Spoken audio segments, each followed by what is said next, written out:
Opening night at the Best Western finds Louisa Alger greeting family visitors and shuffling papers while working a calculator. The next 3 days will offer so many activities that each visitor will want to pick and choose those that are most relevant. Stacks of brightly colored tickets for meals, rides, and other events are cordially dispensed. Vivian Williams mingles in the genealogy room, making sure everyone is comfortable and aware of the Denison display of family material. Kay Hoxie, Wayne Denison, and Rhoda Haynes are also available for quick answers. After a pleasant dinner, Ann Collier presents Evelyn Kennedy, professional appraiser and preservationist, for an evening of amusing and informative entertainment. She tells of fashion from colonial times through World War I while displaying clothing samples from her own collection. It's Local History Day and an opportunity for visitors to see some of historical New England. Ann Collier, helped by Vivian Williams, takes a caravan on a tour of beautiful Stonington. A typical trip may begin with the Nautilus submarine base in nearby Groton, New London. Here, the world's first nuclear-propelled submarine is permanently docked, serving as a military historic landmark. President Harry Truman lays the keel in this museum photo taken June 14, 1952. It's clear by now that the Cold War with the Soviet Union will last many years. The race for arms superiority is in full force, and the shipbuilding in New London will play a crucial role for the next 35 years. A sub can be likened to an underwater catacombs. Its recesses holding the nests for torpedoes that bring terror to an enemy. The sub-base with its huge museum serves as a repository for the records of the U.S. subforce during the entire 20th century. It was nearing the end of the Revolutionary War when General Benedict Arnold struck Fort Griswold near the mouth of the Thames River. He made his indelible mark on September 6, 1781 by burning New London. Historians believe for 100 years that the last will and testament of Thomas Stanton was lost in the courthouse fire. The members of the Stanton family killed were Captain Amos, Lieutenant Enoch, and Sergeant Daniel. 6 weeks later, the war ended in Yorktown, Virginia. Stonington Borough is a must on any tour of Connecticut's 250-mile shoreline with 24 towns. Stonington remains one of the most picturesque. It's a farming and seafaring community from its founding in 1649. Water Street refuses to surrender to the 20th century. And this 18-pounder repulsed the British in the War of 1812 when a naval attack was made upon the village. This lighthouse dates back to 1823 and has the distinction of being first in Connecticut. It now houses the Historical Society's collection of Stoningtoniana. This graceful house was the home of Colonel Amos Palmer in 1780. It later became the home of James McNeill Whistler as a child. It is said he painted his mother's portrait here. At Temple and Main Street is the home of Zebulon Stanton in 1776. The Nathaniel Brown Palmer House, built in 1853, has 16 rooms and a window's walk.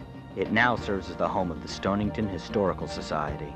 On a wall of the living room hangs Nathaniel Palmer's portrait. The town dock was originally built for the Stonington line of steamboats from New York that connected with the railroad. Here the lobster boats and dragger fleets have been moored. The scene is gradually diminishing in New England, but has a glorious past in Stonington. Most homes near the wharf are simple Greek revival, but others vary in age and design. This home from the 17th century is owned by Dorothea Gould, a dedicated Stonington historian. The blessing of the fleet, an ancient tradition and yearly occurrence, finds Miss Gould enjoying the prominent position as Grande Dame of the parade. Thomas Stanton's home, built in 1650, was located along the river near his trading post.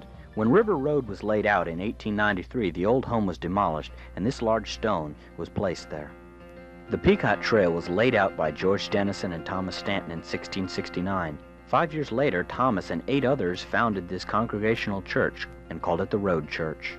Dorothy Stanton married James Noyes, a minister's son, who became the first minister of this church. He was a graduate of Harvard and one of the founders of Yale. James and Dorothy founded a dynasty of ministers that carried through several generations. Elm Grove Cemetery is our last stop, located near Old Mystic. It lies between Greenmanville Road and the river. In these gentle rolling hills, many Denison graves are found, especially in a cluster near the memorial to George and Anne. The tombstone of the family's matriarch, Anne Denison, is almost inconspicuous in its simplicity. We pause for a moment to reflect on the woman whose beauty, poise, and character charmed her neighbors for generations, and who will always be known as Lady Anne. For those with a little extra time, guided tours through some of America's most beautiful homes are available in Newport, Rhode Island. Homes built between 1748 and 1902 are but an hour and a half away. This concentration of grandeur can be found no place else in America. The first full day of the reunion is capped with a dinner and entertainment at Best Western Motel in Mystic. The event is hosted by the Stantons and chaired by Louisa Alger. Final registration is followed by additional opportunities to find help with genealogy. Bill Denison, past president of the Denison Society, chats with Whit Davis, an old friend who will host the reunion at his farm tomorrow.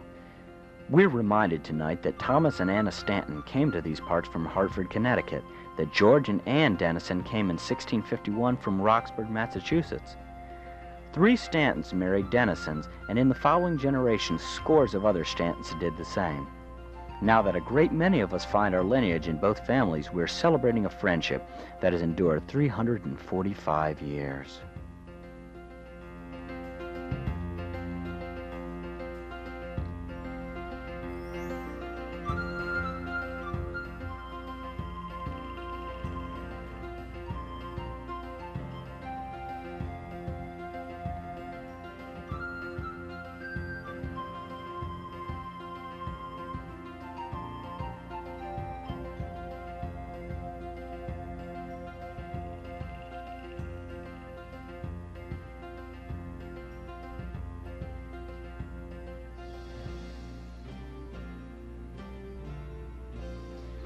Bill Denison and Whit Davis are being honored tonight on their birthdays. They banter a little as the audience jokes about birthdays for old farks.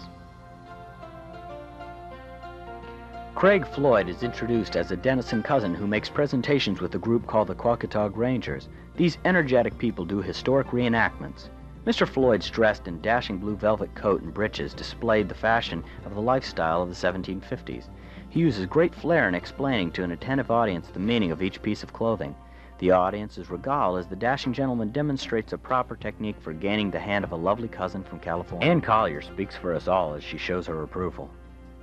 A couple dressed in pre-Civil War period is fascinating and picturesque. The gentleman notes his stovepipe hat curves upward while that worn by Whit Davis is straight-lined.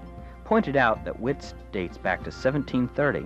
It's a piece of clothing owned by the Davis family. A gentleman dressed in mountain garb displays an ancient timepiece to Whit and Valora Davis. A member ranger in regal Scott attire displays a saber sharp enough to shave with. His wife and daughter delight the audience with their ancient evening wear.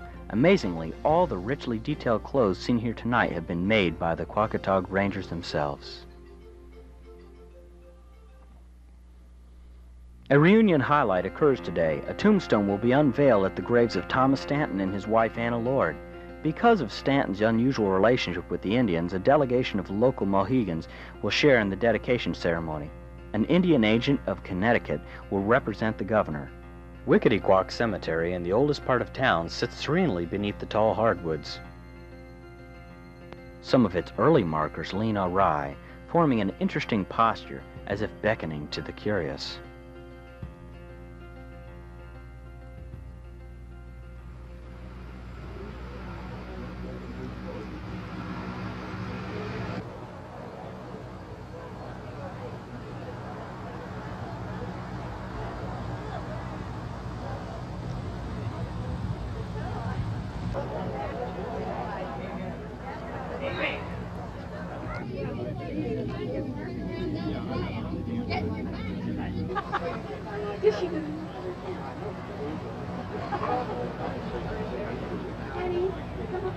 Yeah, looks like there's going to be a lot of photos. I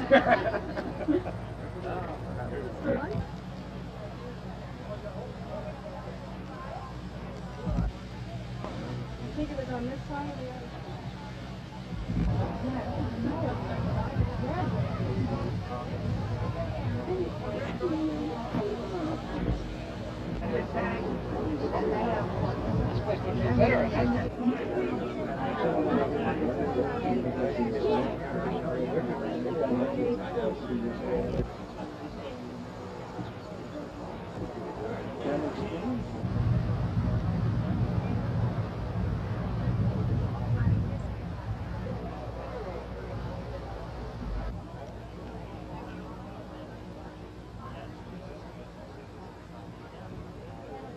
Well, good morning, everybody. A good morning it is. It is with great pleasure that I welcome the descendants of Thomas Stanton here today, and the tribal representatives of the tribes of this area that he was so friendly with and did so much business with. We're here today to have a dedication ceremony of a new gravestone for Thomas Stanton, and among the tribes that are here are the descendants of Uncas, who Thomas Stanton wrote his will, and we have the of the Mohegan tribe, and we have Princess Precious of the Wampanoag tribe, of who our president and of our clan is also has Wampanoag blood, and we have the representative of the Pequot tribe here, and to meet with us, Stantons here, that we were very friendly. Our ancestors were in the past, and I thought it'd be nice today to bring all of us together again to renew the social friendship which we held back in those days. So now I'll turn this dedication ceremony over to Bernard, and he'll carry on from there. Thank you very much.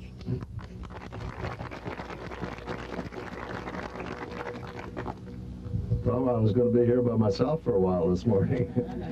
Anyhow, it's all working out nicely, and for me, this is kind of the realization of a dream that I've had for about 14 years, because I did the research here in 1981 and 82 and was able to identify one of the two stones here. The one on the right is Thomas, and the one on the left is Anna. There was an error because part of the stone had sunken away, and some of the identification was lost. For 100 years, they had Thomas Stanton in the wrong grave. So we got that straightened out. We can only surmise what drove Thomas Stanton to leave the comfort and the security of Wolverton, England, for the isolation of the American wilderness. The family had a lordship and was as well established financially. It was fairly safe being Anglican, although Puritanism was spreading, and that wouldn't be a threat until the English Civil War.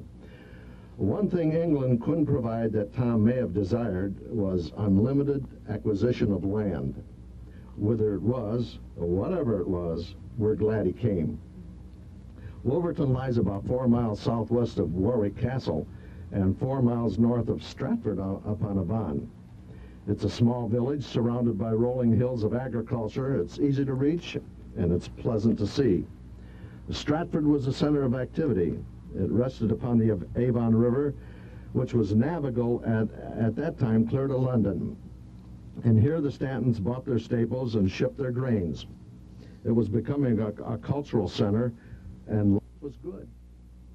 Old English records reveal Thomas Stanton standing in line to book passage on the Bonaventure for Virginia. He performed the necessary commitment of pledging allegiance to the King of England and the Anglican Church. He was only 19 years old, and he was alone. To meet the 20-year requirement, he simply added a year, and it worked. Tom was saying Merry Christmas and goodbye to his family at the same time. His ship cast off near London Tower, January the 1st, 1635. Tom Stanton seemed to be pragmatic in everything he did. Sailing from a moderate English climate into a cold North American winter seems untimely, but a sea voyage in those days was always made with a substantial number of livestock. Sailing vessels were the size of the Mayflower, so the odors coming up from the hold were ever powerful. Consider also there was no facility for bathing, so people in heavy clothing could better tolerate one another in cold weather. Voyage to America took anywhere from 4 to 8 weeks. Tom arrived before April. We find no record of him ever visiting the old country. One trip was enough for a lifetime. Within a year, Tom was in Hartford, early enough that his name is placed on the Founders Monument. He was granted a house lot on the Little River, and he settled in amongst the group of people that had walked here from Boston, a 2-week trip. A young girl lived nearby who had made the walk with her family, Anna Lord. She was captivated by this sweet-talking man who seemed so ambitious. Tom already had livestock grazing where the state capitol now stands. He also used some of his funds from home in a joint venture of operating a trading post. Anna's family was one that Tom could easily identify with. They were all bright and aggressive, hardworking and genial. Richard, the oldest son, preceded the family to America, and soon was an enterprising businessman and politician. Son Thomas Jr. was the first physician in New England. The Lords were good stock, and Anna was the ideal mate for the energetic Thomas. The Stantons and Lords were Anglican, but had come under the religious rigors of the Puritans. This was difficult for Anna because she was high-spirited and full of fun. This put her a bit apart from her neighbors. One day, after a bit of good news, she celebrated by pulling a couple of Dutchmen to their feet to dance. Well, no doubt Thomas loved all this, but the neighbors were horrified. Anna's name became all but sullied. So it was up to Tom to file charges of slander. His plea was an elaborate example of what we would call today stretch. He had Anna all but dying, a complete physical wreck and a mental wreck, all caused by a jealous woman. Well, Tom won his case, but the fine imposed did not match the family anguish. But he was magnificent in his zeal. He was a real talker. Before reaching the age of 21, young Tom demonstrated his understanding of humanity. If he was to gain the Indians' friendship and trust without question, he must first conquer their language. Within a few months, he learned several dialects of the Algonquin tongue, and he was a fast learner. His abilities were quickly recognized. An investment group in England wished to acquire land on the South Shore to establish another colony. Thomas' signature is on that deed. As interpreter, he worked a deal with the local Indians, and New Haven, Connecticut was born. Buying and selling land was not in the Indian culture, so the burden of educating the Indians to this new concept fell upon the interpreter. For years after a transfer was made, many natives felt free to continue using the land as before. Tom was often called upon to use his eloquence in pacifying both sides of that conflict. His efficiency with the Indian language and his degree of integrity soon became noted by officials in all the colonies. He was given recognition and honor by being chosen Interpreter General for the New England colonies. One day, one of my daughters asked, "Was that a big deal, Dad?" Well, it surely was. We must remember that the Englishmen coming here found no one speaking their language, that everyone in this massive country was a foreigner, and that these people with painted faces owned all the land, and they required understanding. 15 years in Hartford had been good, but Thomas wanted further adventure.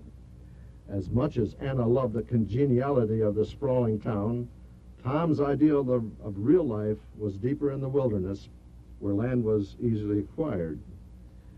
Wherever they lived, it would not be easy for Anna with Tom gone so much of the time. Something like what happens today, I guess. He was like a bird, flitting everywhere from Boston to Virginia and Long Island.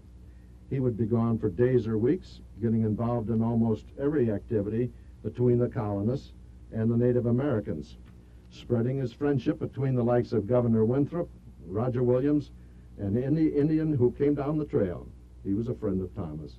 His wanderings enabled him to spend nights with the Indians, enjoying their special hospitality for invited guests, and furthering his understanding of them. In 1650, Tom moved the family to Pequot. That's now called Mystic. For Anna, this was very difficult. They had 6 children by now. The town was small and everyone unfamiliar. However, in 4 years, George Denison and his wife Ann became neighbors, and that began a relationship that still exists today. While Anna raised the kids in Pequot, Tom secured a house lot on the Pawcatuck River, about 6 miles eastward. He had noticed as far back as 1639 the Indian Trail passing through, and a fording spot near a huge rock at the water's edge. This was an ideal location for his fur trading business. Nearby ran another Indian trail along the west side of the river, and here Tom built a 2-story salt box home that would last 200 years.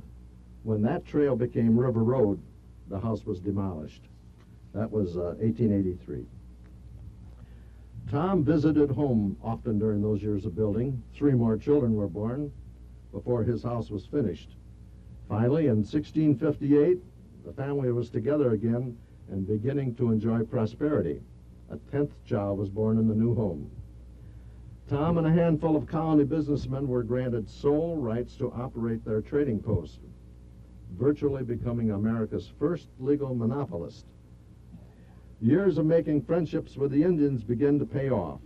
Tom acquired lands in Mystic and along the Pawcatuck River, from its mouth up to Preston and beyond. He bought land from his cousin Robert Stanton of Rhode Island in Auburndale, westerly, and was granted a deed of gift of 5,000 acres in Charlestown from the Indian sachem Harmon Garrett. That transaction has been romanced because the gift was for rescuing Garrett's daughter from a rival Indian chief. And that was a bit of daring diplomacy on Tom's part. It has been estimated that Tom owned 20,000 acres at one time or another. Some of the deeds were later challenged, and the last will and testament of Thomas Stanton lingered in probate court 40.5 years after his death. Unfortunately, half his family was dead by then. Anna, whose own family carved a noted spot in colonial history, provided a steady and loving hand as Thomas became a unique person for his time. With her help, he was a farmer, a surveyor, a marshal, county commissioner, a church founder, fur trader, and judge of New London County Court. Until his death, he continued his highly special vocation of interpreter. So it is that Thomas Stanton is best known for his distinguished relation with the Native Americans.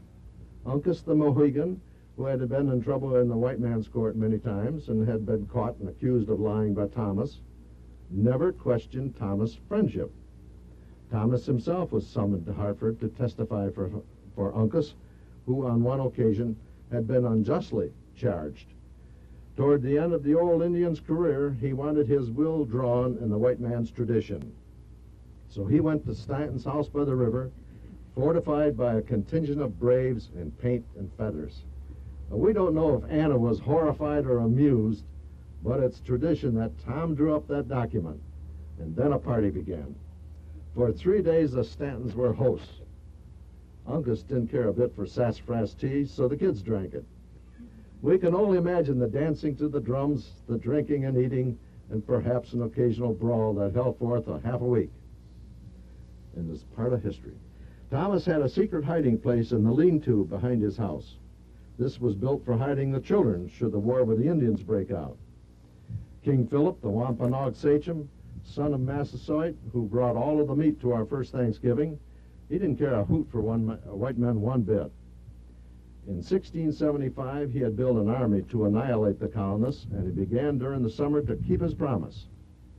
A year later, the costly war was over.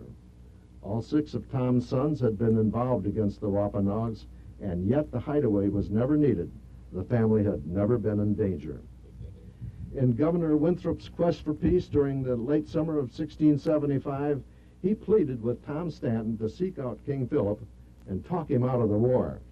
The ultimate compliment was paid when he said, "If anyone in the colonies can do it, you can." And unfortunately, Tom was sick and already planning his will. Many of us have come a great distance to witness and celebrate the installation of a memorial to Thomas Stanton and Anna Lord.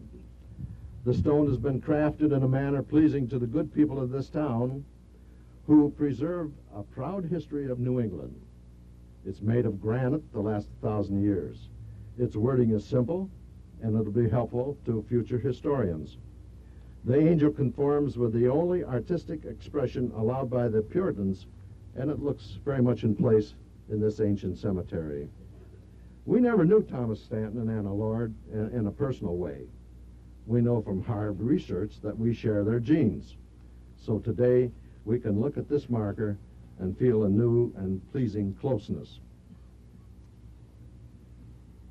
My fellow kinsmen, I hope your pleasure is as great as mine as we stand here now, letting history run through our fingers, hoping and expecting that our descendants, 500 years from now, will enjoy and appreciate what we are doing here today. Thank you.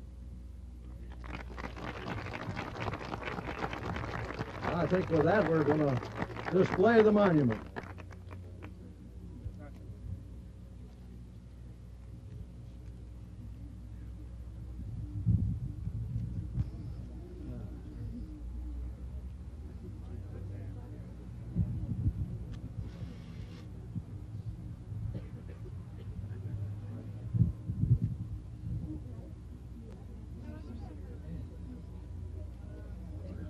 We're going to make with the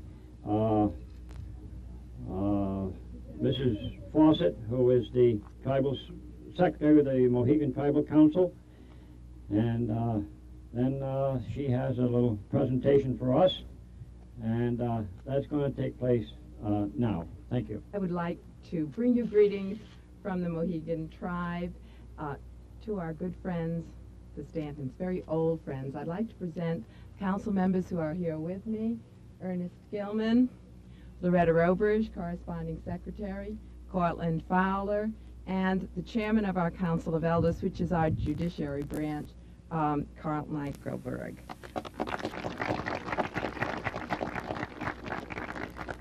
We have been friends for a very, very long time, and all of us here, the Mohegan representatives, are direct descendants from your old friend, Uncas. To help you celebrate the day and to bring you good spirits, I brought you a gift of sweetgrass and red cedar, together with a basket made by one of our younger tribal members, Anita Page, to commemorate the day.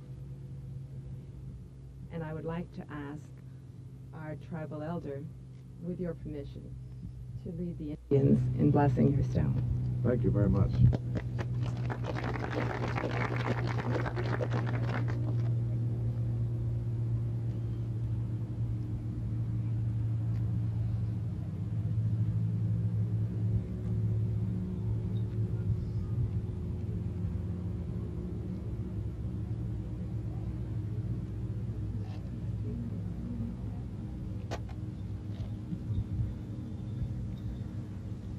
It's an age-old tradition still practiced by the Indians of blessing an object by sprinkling it with tobacco.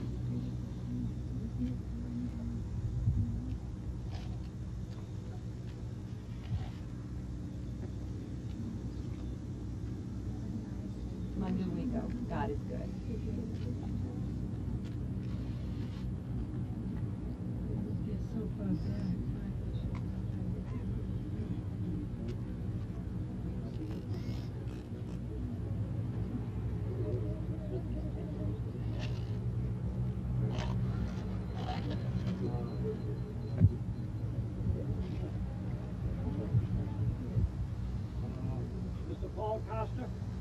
A researcher recently came across a 68-year-old letter written by Thomas Stanton, Jr., recalling the day 50 years earlier when the sachem Uncas came to his father for help in writing his will. Some years later, Thomas wrote the will, although it was an unusual request and not in the Indians' tradition. Recalling the letter today is timely for this occasion. It's presented by Whit Davis as a ceremonial token of friendship. My pleasure, ma'am, and an honor. Thank you very much. Oh, may I just say one more thing? You most certainly can. It's all yours. I need to tell you a little aside. I was thinking about it as you were talking about some of the problems that arose with lands in this area. And one of the things my Aunt Gladys Tantaquidgeon explained to me, you've heard the expression Indian giving, and maybe you wondered where that came from. And it really is a cultural difference, because the Indian did not have a concept of ownership. Everything was owned in community. There was communal ownership. So if you said, could I use something that belonged to me, I would say, certainly, take it, it's yours. But conversely, just as everything I have is yours, everything you have is also mine. And so you can see how this really raised havoc in the early days, when a group of people who were very accustomed to squaring off lands and marking them off came to a group of people who had no concept of this. So that's where that came as by way of a little understanding. I hope you have 3 days of wonderful frolic, just as they did in the old days. You in there too? John Ragsdale, who is the governor's appointee of Indian Affairs for the state of Connecticut. Thank you very much. And I'd like to ask him to step up here. I think obviously what you've done in terms of commemorating the life of Thomas Stanton and his early involvement with the tribe here is noteworthy. So much so I brought my family and daughters here to be a part of this. We're not part of the family clan here, but I know that from certainly Hartford and from Governor Rowland's office and straight down, there are a lot of well wishes, and this is certainly a very worthwhile occasion, and it's a pleasure to be here. Thank you again. Well, I guess that concludes this morning's activities here at the cemetery. Any of those of you who wish to ask questions or take pictures or whatever, feel free to do so. The buses will be here in about 20 minutes to a half an hour.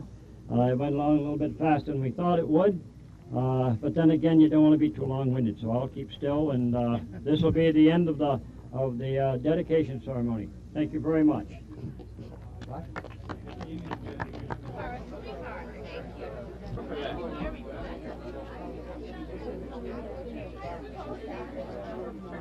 You can take this forward.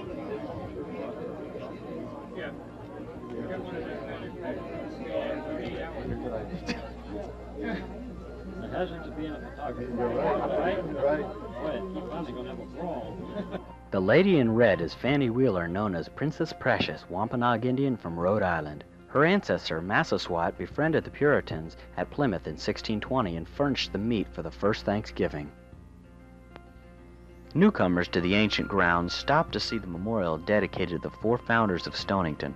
Thomas Stanton shares the honor with Walter Palmer, Thomas Minor, and William Cheeseborough. It's nice to have you here, and I hope my family as well.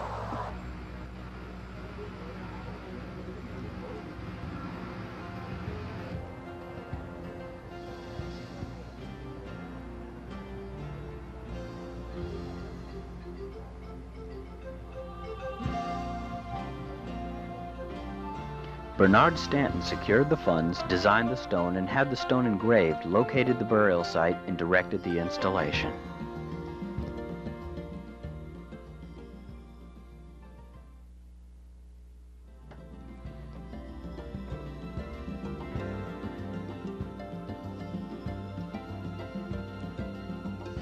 The genealogy room on the Stanton Davis farm is appropriately located in the coach house.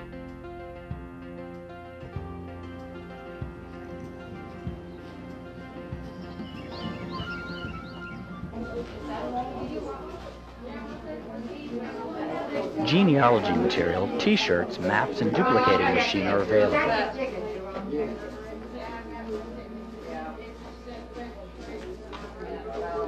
David and Louise Brown mind the store while visitors browse through a wide selection of relative materials. Margaret Schofield, a founder of the Stanton Society, shares a point of interest with Scott Bill Hurst, one of the many cousins from both families. An array of posters and maps display scenes from Nottingham and Wolverton, England, helping to understand the place and origin of the Stanton name, the move to Warwickshire, and the unbroken family tree from 1460 to the present. Stanton, Nottingham is the historical home of the Stanton family and is thought to have existed since the Saxon invasion. Belvoir Castle was built and protected by agreement between King William of Normandy and the nearby Stanton family, whose name is given to the castle tower. The family was given a lordship and a coat of arms as part of the deal. Stanton Hall dates back to 1373 and displays the Stanton arms above the main entrance. It survived an attack by Cromwell's army during the Civil War in which George Denison fought. One branch of the Stanton family moved to Warwickshire near Warwick Castle in 1461, settling in Longbridge in 1576. The grandfather of our Thomas Stanton moved to Wolverton a few miles west. Thomas Stanton was born here in 1616 and worshipped in St. Mary the Virgin Church, founded in 1208. Memorials on the church walls link the Stantons of Wolverton in the 18th century to the Stantons of Nottingham in the 11th century. Founders of Hartford in 1635 are remembered on the monument in the ancient burial ground. Thomas Stanton is honored, as well as the family of his wife Anna, Thomas, and Richard Lord. Nearby is the small marker of George Denison, who died while on a business trip to Hartford in 1694. Anne Denison's portrait, painted from life, on display in the Denison homestead. She was born in 1615 and died in 1712. The man in red is Metacomb, known as King Philip, Sachem of the Wampanoag Indians of Bristol, Rhode Island. King Philip dedicated his life to the annihilation of the white men and managed to terrorize the colonies in 1675. His granddaughter Mary married John Stanton, grandson of Thomas and Anna. In Charleston, Rhode Island, a short distance from Stonington, two Branton historical sites are well worth a visit. The first, General Stanton Inn, has been in existence continuously since 1790. The large building adjoins a small one at the back, one of the three structures built by Thomas Stanton. It was built as a schoolhouse for Indian children. The fireplace and ceiling beams, by tradition, are original. During King Philip's War of 1675, it was used as a military headquarters for the colonist forces. Later, General Joseph Stanton converted the room and added a larger section. This became a regular coach stop during the Revolutionary War between New London and Providence, Rhode Island. The general and his wife are buried behind the inn. The second historical site is the Wilcox Tavern, birthplace of the general, in 1739. General Joseph Stanton became a member of the Colonial Congress and senator to the First Constitutional Congress. He also served in the White House of Representatives during the early 1800s. It's Family Talk Day, and people are invited to talk on an open mic. Margaret Schofield introduces herself as a Stanton and a member of the 1991 Reunion Committee. I'm Wilbur Denham, better known as Blue Denham. Wilbur is from Thomas Stanton, Jr., who married Sarah, oldest daughter of George Denison. Wilbur and wife, Marie, live in Abilene, Texas. Quite a number of Stantons moved. George W. Stanton comes to us from Wayne County, Pennsylvania. For history up that way, don't bother trying to find me. I don't know all of it. But there's quite a bit of Stanton history in our local Wayne County Historical Society. And I seem to be the one that they do contact all the time. We follow the line. I think this is a thoroughbred line, and I've always thought the Stantons were thoroughbreds. Anyway, it goes, we have two sons. But you know, those sons have come along, and what do you think they've produced? Girls. So as of right now, I have a little dilemma. I'd like to see the Stanton line, unless these girls marry a Stanton, somewhere along the line. I'm a little worried about what in the world is going to happen. How are they going to keep this thoroughbred line right on down the line? Husband. Oh, okay.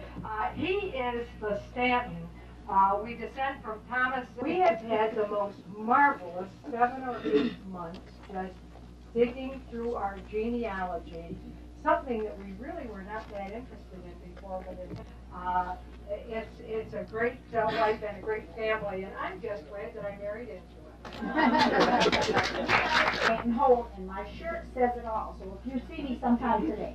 I come from Thomas Stanton through John, David, Asa, Levi, Russell, and so I'm very glad to be here. I was here in 91 also, and hope to touch base with all of you. And if you're interested in a t-shirt, I'll tell you later how to get one of those. So you'll hear the rest of the story tonight. I have another interesting sideline to the band.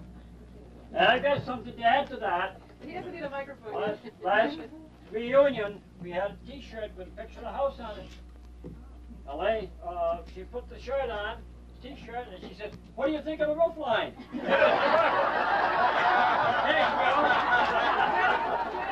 We turn now to business and the proposal to forge an official Thomas Stanton Society. Louisa Alger tells of the effort made by the Charter Committee a week ago. On July 26, 1995, a group of Stanton descendants met at the colonial home of John Whitman Davis to discuss a plan to officially establish a Thomas Stanton Society. At the meeting last week that I mentioned, where a small group of us met to get this started, we had 11 people who signed a document that we would take a vote on, and if anybody had anything that they wanted to say in particular about it, on what a wonderful idea it is to formally establish the Thomas Stanton Society. Everybody enthusiastic about that? Continuing reunions and to delve into the family history and genealogy and all those things? Okay. And so let's have a show of hands. Great. Louisa tells us that a core group will be established to investigate the legal manner of going about this. She tells us of the need for communication within the family and with people at large as being essential for going ahead. The meeting ends as cousins press forward to increase the membership. They're happy in knowing that the Thomas Stanton Society has been born. No reunion is complete without a hayride. Larry Davis drives the Belgian horses for those who want to indulge in a little nostalgia. A trip around the farm warms up to the story of its past, when food and fodder were supplied to General George Washington's army. When supply wagon trains operated between New York and Boston, hay was loaded onto oxen-driven wagons and carried to Groton, where it was fed to draft animals. The farm also supplied salt beef, salt pork, bacon, ham, butter, and cheese. Cider was very important and was supplied in all stages: sweet cider, vinegar, and hard cider for entertainment. The weather is just right for a Denison open house and garden party at the old homestead. Iced tea is an old favorite, and it goes well with the fine pastries and den cakes from an old recipe by the last matron of the manor, Miss Stanton Gates, a Denison. The Denison Society is marking its 65th anniversary this year. Back in 1930, the lady with the recipe invited Denisons from all around the country to a family reunion. It was on the order of an experiment to see how many would show up.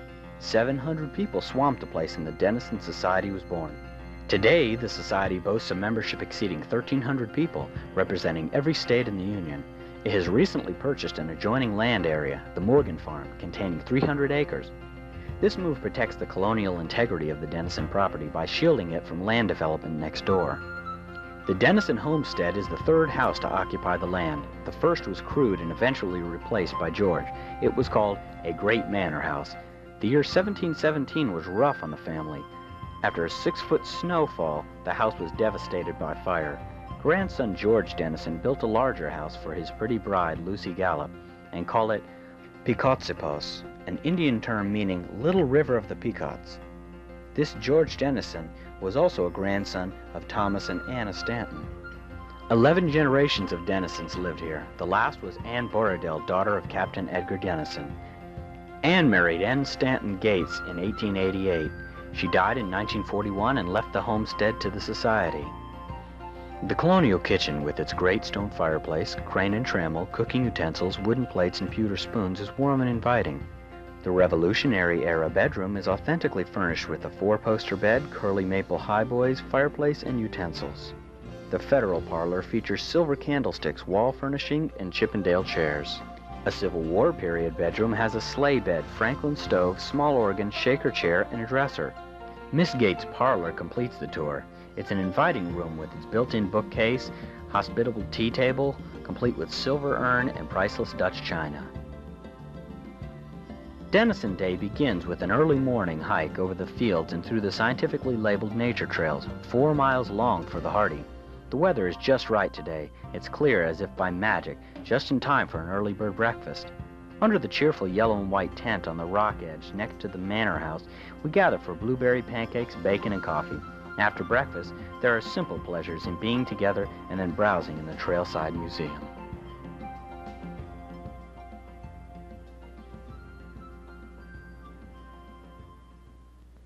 Why did our ancestors leave their homes in Europe for the wilderness of New England? Some were quite comfortable. How were they affected by government, religion, and business practices to prompt such departure? Facing them immediately was an ocean voyage from 4 to 6 weeks without fresh food, without a bath, and with constant odor of animals coming from the hold. These are some of the things we will learn in the next 3 hours from Robert C. Anderson, director of the Great Migration Project and New England Historical Society of Genealogists. He gives a fascinating picture of events in New England that led to the Great Migration. Louisa Alger is moderator for the period. In the center of Mystic is an attraction that can nicely be worked into a busy schedule, southeastern New England's excellent marine life aquarium. For your education and pleasure, there are 30 living exhibits, an indoor theater with training sessions of whales, sea lions, and dolphins, and an outdoor exhibit of 5 types of seals and sea lions. World-famous Mystic Seaport is America's largest maritime museum and Stonington's pride. Visitors can explore 17 acres of exhibits of ship models, figureheads, scrimshaws, and recreated 19th century village. If you have a few hours between other events that you would want to remember, you should see at least these highlights. New England and the Sea in the Stillman Building. The Charles W. Morgan, last of the great whale ships, built in 1841. And the L.A. Dunton, a Gloucester fishing schooner, once part of the Grand Banks fishing fleet. The seaport deserves a full day or more. The Denisons often make arrangements to extend your visit.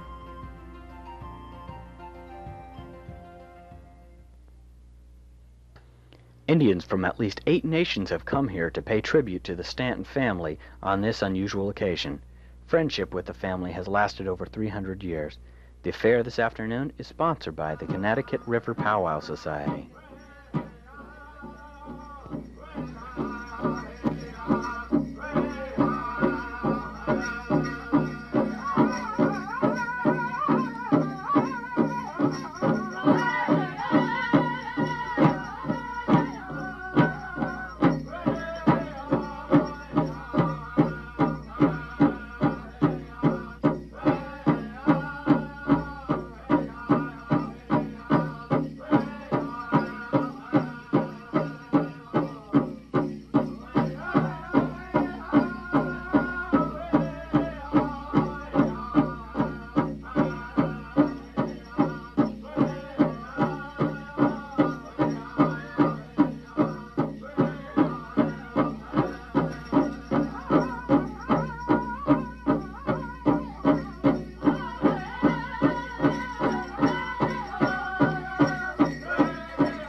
Nice to know and to hear that the land here where the Pequot villages were, can hear the rhythm of the drums, the beat of the drum again.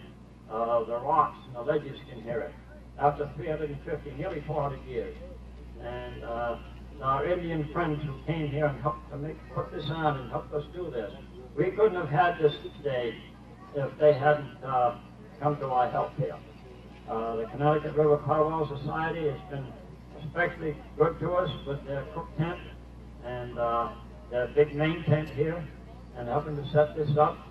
And our drummers here, they're just something special, and along with all the dancers. But I'll turn this over now to Vernon Stanton, who is our president of our Stanton Society, and he'll have to say a few words. And when he gets through, we're going to have John Ragsdale, who is the appointed by the Governor Rowland of Connecticut to the Indian Affairs Council. August 1975, I started genealogy 20 years ago. And it hardly seems true. I just never expected to be here 20 years after I started with this kind of a crowd. And it's a great deal of pleasure for me. We had some of these people here 4 years ago, and Richard Harris of Grey Wolf presented me with a medal I'm wearing today, which was struck to commemorate 350 years of friendship between the Indians and the white people of this territory. And so I'm proudly wearing that today. Feel the ground You go up to John Davis's house and you pick up a rock and you realize that maybe your ancestors might have held it. It's a real important thing. And on behalf of the governor and the state, welcome, and let's do this again many more times. And John Davis, you really have put together a terrific opportunity here to bring people together, to work together, and to hopefully understand our past and go forward in the future. Thank you again.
On a rainy evening, we're entertained by four very professional young people who will take us back to our beginnings. I myself am Anna Lord Stanton, and I assume that many of you are the descendants of my 10 children. Our sons are both of them, I suppose. Several family members with the story share with their ancestors what later happened to their descendants. The exchange of 300 years difference in thinking and in our culture is quite amusing. The object is all yours. John Alger and his sister Augusta Prince bring greetings from their Aunt Louisa Rogers Alger, who is a great-great-granddaughter of Minerva Denison. Aunt Louisa is 95 this month and clearly remembers driving relatives to annual Denison meetings in 1937. Minerva married John Rogers II, who became a Commodore and father of the U.S. Navy. We join in wishing Aunt Louisa a happy 95th birthday and thank her for giving us this Denison story. The person's name is Blue Denim. What kind of a name is that? I've never heard that name before.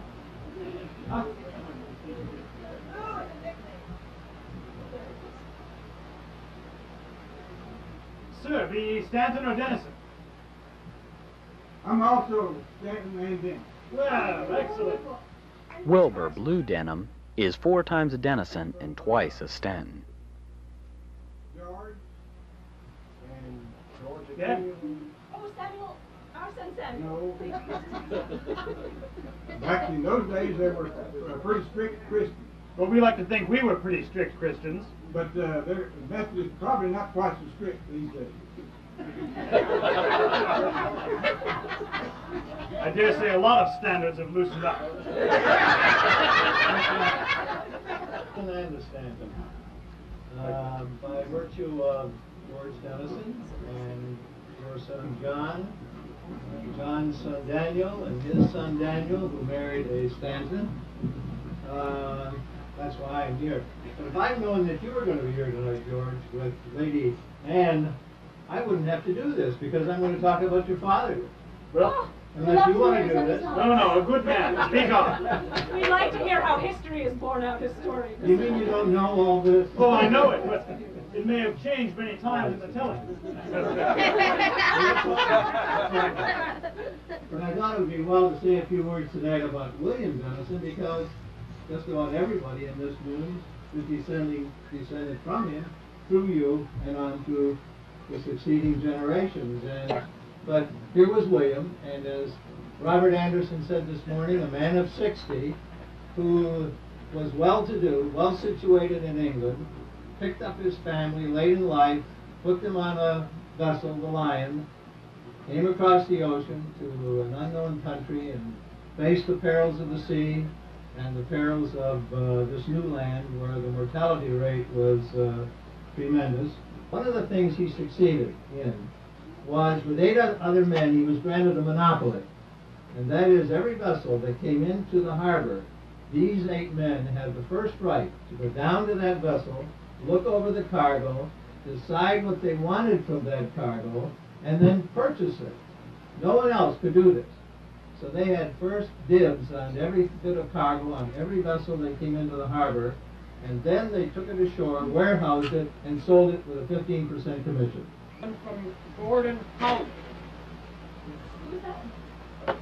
Gordon College. Oh, here's Gordon. Welcome, Gordon. Dr. Stanton. John. No Denison blood in you? Well, we're very excited to hear what you have to say. In November 1994, my wife and I received a letter informing us of a Stanton reunion to be held this summer and providing an opportunity to become part of the effort to commemorate the arrival of the first Stanton in America. 360 years ago. Our European travels with another couple took us through Germany, Austria, Switzerland, Luxembourg, Belgium, France, and Ireland. The highlight of the trip, though, was the time we spent in Nottingham, Worcestershire area of England looking for our Stanton roots. We had some difficulty in locating the exact Stanton area, and we learned that the average person is really not very aware of our local old names and places. What to do? We found the answer at Belvoir Castle. Best place to go for information is to talk to the oldest tour guide on duty. We got the directions we needed and led us to one of the most exciting days we have ever spent. We're back to the entrance of Belvoir Castle, incidentally pronounced Beaver by the local people. It does take a lot to get me excited sometimes, but my voice carried across the room when I saw the gold key that the Stanton family presents to visiting royalty.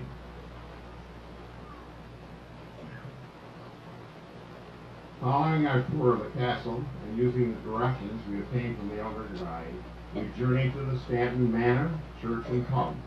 Impressive to say at least, and our personal memoir was some of the special photos we took of each. Our dinner at the pub, the Stanton Arms, was extra special. The first thing we noticed upon entering the portrait we saw was Colonel William Stanton, your uncle. It was painted in 1652 at his age of 44. We mentioned to the owner that we had Stanton connections, which excited him. For another guest of the pub, we learned that the manor has been occupied by the same family longer than any other home in England. Incidentally, we told the owner that we would mention his pub at this reunion and encourage any of you who journey to England to stop there and eat and visit. Thank you. Next we hear from a Scott Bill Hurst. My name is Scott Bill Hurst from Ashaway, Rhode Island, which is in the town of Hopkinton, and in your time it was part of the town of Westwood. I'm sure you remember Westwood. I'm of Stanton and Denison descent. From the Stantons, I'm a descendant of Hannah, who married Nehemiah Palmer. You probably remember Nehemiah. Oh, You? yes. And, Fine boy. I believe I have two descents from, in fact, I know I have two descents from Thomas Stanton and you, and I'm a multiple descendant of George Denison, at least once from his first wife, Bridget Thompson, and also from his wife, Ann Bardell, I think about 3 times, 2 or 3 times. See? And that is to your daughter, Ann, who married Gershom Palmer. So you can see that I have a lot of Palmer ancestry. I would say that you have a lot to be proud of. On the Stanton side, Thomas Lord and Dorothy Bird, I believe your grandparents or your ancestors, they are the forebearers of at least 2 American presidents. Presidents Herbert Hoover and President Gerald R. Ford Jr. You probably never heard of the German name Dreyer. No. Well, the Germans came to America, and maybe 230 years after you came, my great-grandfather came, and that's why the name Dreyer. But I'm descended of both of you through your daughters Hannah and Sarah, and through your daughter Ann. So I'm still part of the family, even though I wear this dress and all that. It's most strange. Yes, it is. It's shiny. My wife made it, and she is of Indian and African descent. Ah. So. And what tribe? Oh, it's a Choctaw. But. I'm glad to see she's still a fine seamstress. Yes, and we live in a state called Indiana, which, when you came, was still under French control. But Tom, I've got a story. And unfortunately, the conditions of your presence here don't allow you to correct me about your own ancestry. And your children didn't leave a lot of information about your mother's people. And we've come to the conclusion that, and we've done a lot of research on this, that they may have been, your mother may have been a descendant of the Washingtons, and that, of course, became, some of the Washingtons back then also had descendants that were the ancestors of George Washington, our first president. Yeah. Well, I believe that we have finished with all the storytelling that's going to take place this evening, given birth to a wide and varied group, and a very, very honorable group indeed. We'd like to end the evening with a blessing on this reunion. If you would all rise. And if we could,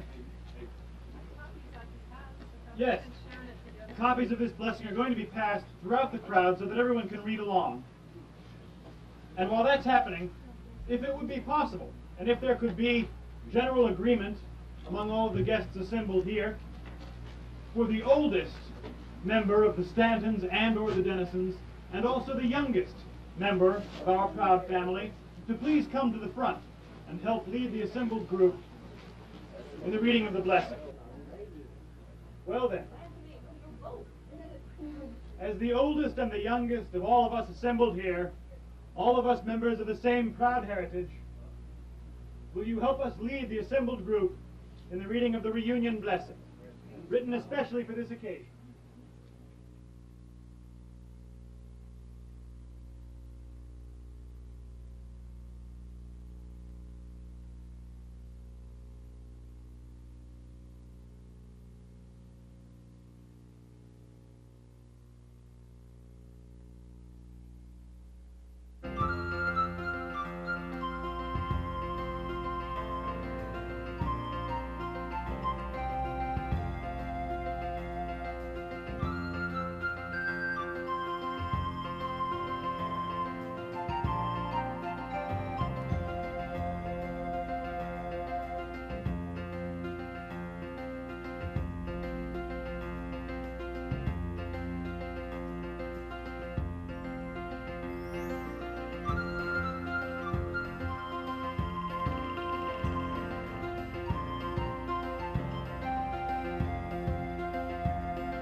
Myrna Elliott of Ames, Iowa, displays a replica house of the one built by Thomas Stanton in 1658.